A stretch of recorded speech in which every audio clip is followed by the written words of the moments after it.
இன்றைக்கு அண்ணாள் கண்டுபிடிச்சிட்டா, இனிமேல இந்த விஷயத்துக்காக நான் அழப்போவது இல்லை. இனி இந்த விஷயத்துக்காக நான் என்னுடைய எல்கானாவிடத்திலிருந்து ஆலோசனைகள் பெற போவது இல்லை. இனி நான் பெனினாளை சகித்துக் கொள்ள போவது இல்லை.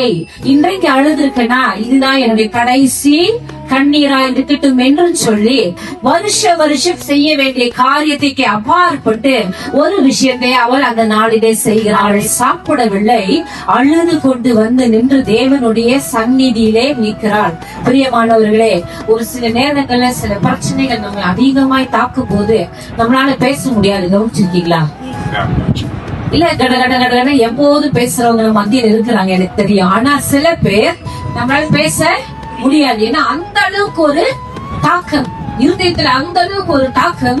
தேவனுடைய சன்னதியில வந்து நின்றோன்னு கொட்டோன்னு கண்ணீர் கொட்டும். ஏன் என்றால் வாயை திறந்து சொல்ல முடியல. ஆண்டவரே, இந்த பிரச்சனையை நான் கடந்து போறேன், இப்படி ஒரு அவமானத்துக்குள்ள நடந்து போகிறேன், இப்படி ஒரு பலவீனம் என்னை தாக்கி கொண்டே இருக்கிறது, என் குடும்பத்தின் சாபம் என்னை விட்டு நீங்கவே இல்லை அப்படின்னு அதை சகித்து சகித்து சகித்து ஒரு காலகட்டம் வரும்போது நம்முடைய மனதானது அதை தாங்கிக் கொள்ள முடியாமல் போகிறது.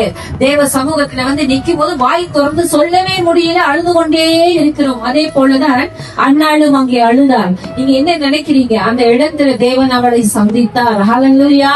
ஒரு நாளும் ஒவ்வொரு வருடமும் அவள் செய்யாததை அந்த வருடத்தில் அவள் செய்ததினாலே கர்த்தர் அவளை சந்தித்தார். அவளும் தேவனை சந்தித்தாள்.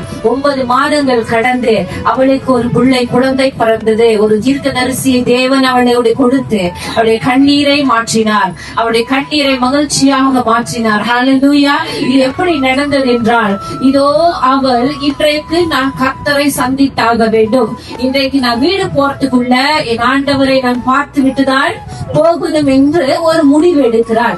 இன்றைக்கு நாமும் நீங்களும் நானும் அந்த முடிவை எடுக்க போகிறோம். வர வருஷத்துக்குள்ளாக 2026 இன்னும் ஒரு வாரத்துக்குள்ளாய் நான் புது வருடத்துல நுழைய போகிறோம். உங்களாலும் என்னாலும் ஒரு சில மாற்றங்களை இந்த பூமியில கொடுக்கணும், நீங்க செய்யணும், நானும் செய்யணும். நானும் 10 பேருக்கு ஜெபிக்கணும், நானும் 10 பேருக்குள்ள ஆவிய ஓட்டணும், நானும் 10 வியாதிஸ்தர்களை சுகமாக்கணும், நானும் 10 பேரை ரட்சிப்புக்குள் நடக்கணும் என்று நீங்கள் வாஞ்சித்தால் புது வருடத்துல நீங்கள் கர்த்தரை சந்தித்தாகணும்.